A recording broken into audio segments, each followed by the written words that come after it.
So here we have the Ford Transit Custom on a 19 plate. I'm going to start off by showing you around the outside of the van, and then we'll hop inside and run through some controls. But as you can see on the outside, we have alloy wheels, tinted windows for those sliding doors. This is a 6-seater vehicle. Let's start off inside the rear area of the van and then work our way around the rest of it from there. So as we approach the back of it, you'll see that we have reversing sensors. It's all ply lined, and we have that full metal bulkhead as well, and obviously plenty of space. Okay, so we're just going to work our way back round to the front of the van, and then we'll hop in and run through some controls on the inside. But now that we've done a full circle of it, you can see it's in excellent condition the whole way round. It's worth pointing out before we move on to the front seats that this van has rear seats as a double cab. You can see it's got plenty of legroom as well as sliding doors on both sides of the van. Just briefly before we climb in, I think it's well worth seeing the interior from this exterior point of view. There's plenty to run through on the dashboard, so let's hop in and we'll do that right now.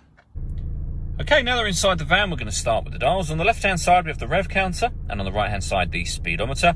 In the middle at the bottom, we have the fuel gauge and coolant temperature gauges, and above that, the trip computer area, which includes, as you can see, a digital readout for the speedometer.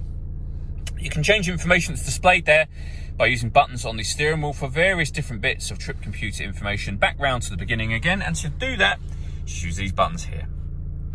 Beneath that, we have stereo and phone controls, including voice activation for your phone.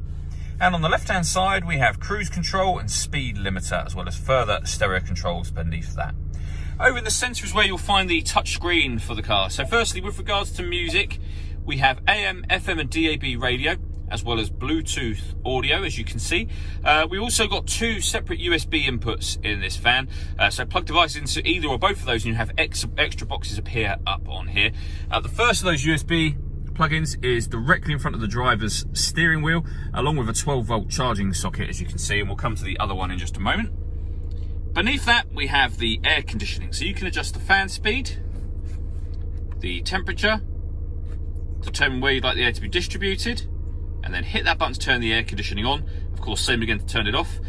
You can press that button. That will recirculate the air inside the van by shutting off the vents to the outside. That's a great way of heating it up or cooling it down quickly, depending on the temperature you set over on this dial.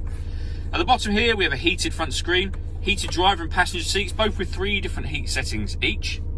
We have a second 12-volt charging socket and that second USB input that I mentioned previously, and then a 6-speed manual gearbox.